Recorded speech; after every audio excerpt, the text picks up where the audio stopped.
আসসালামু আলাইকুম ভিউয়ার্স, আশা করি সকলেই ভালো আছেন। কালাভুনা রেসিপিতে আপনাদের সকলকে স্বাগতম। আমি পেঁয়াজ কুচি করে নিয়েছি। প্রথমে এই বেরেস্তাগুলো করে রেখেছি ভিডিওটি করার আগেই। আমি আদা কুচি, রসুন কুচি করে নিচ্ছি। এগুলো ব্যবহার করব একেবারে মাংস কষানোর পরে ভাগার দেওয়ার জন্য। আজকের রেসিপিতে আমি 1.5 কেজি পরিমাণ মাংস নিয়েছি। মাংসগুলোকে আমি ছোট ছোট টুকরা করে হালকা চর্বিযুক্ত মাংস রেখেছি এবং এখানে ছোটখাটো 2-1টি হাড়ও ছিল। মাংসগুলোকে আমি পুরো মেখে ম্যারিনেট করে 1.5 ঘন্টা রেখে দিয়েছিলাম।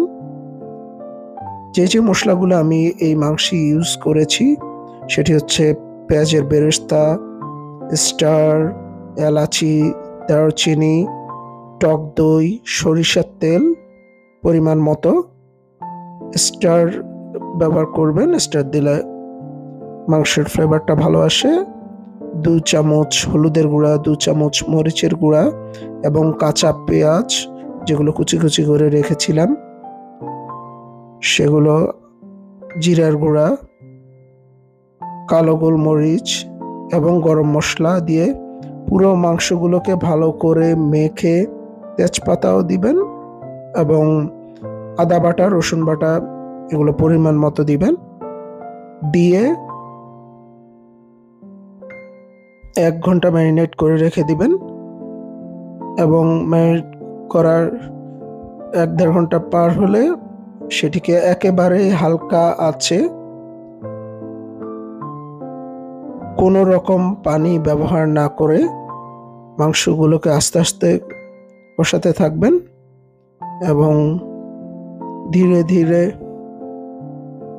মাংস তার নিজের ভেতর থেকে থাকা পানিগুলো বের হয়ে এসে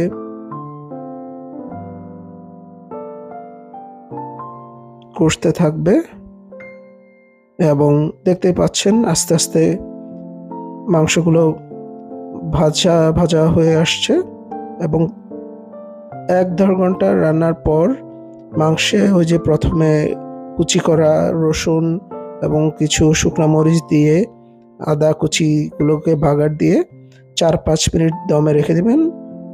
আমি মাংসটাকে একটু মাখা মাখা রেখেছি কারণ আমার কাছে একটু মাখা মাখা কালো ভুনা ভালো লাগে এবং বেশ মজা হয়েছে। আমি আগেই টেস্ট করেছি, আপনারা চাইলে বাসায় ফ্রি সময় এই মাংসটি ট্রাই করে দেখতে পারেন। ভালো থাকবেন।